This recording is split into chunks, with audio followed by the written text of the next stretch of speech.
İkinci Qarabağ müharibəsi əsrlərlə susan ədalətin güllə səsləri ilə dirçəlişi idi.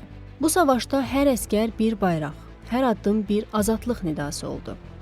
Torpaq illər sonra öz sahibinin ayaq izini hiss etdi. Şəhidlərin ruhu isə ucalan üçrəngli bayraqda can tapdı. Şəhidlərin ruhu isə ucalan üçrəngli bayraqda can tapdı.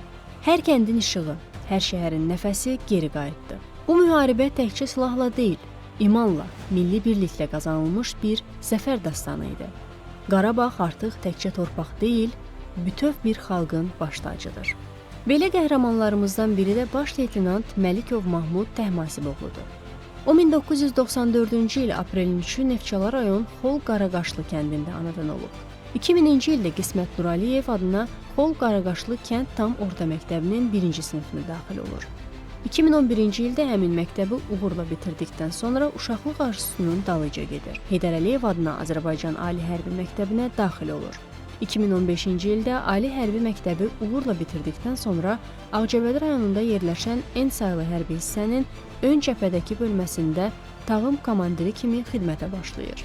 Xidməti dövründə nizam intizamına görə təşəkkürnamə, həmçinin 2018-ci ildə Azərbaycan ordusunun yaranmasının 100 illik yubiley medalı ilə təltif edilir. 2020-ci ilin iyulunda Ermənistan Silahlı Qüvvələri tərəfindən Tovuz rayonu istiqamətində törətdiyi təxribatların qarşısının alınmasında xüsusi fəallıq göstərir. Sentyabrın 27-sində Vətən müharibəsi başlananda baş leytenant Mahmud Məlikov da silahdaşları ilə birlikdə ön cəbhədə döyüşə atılır.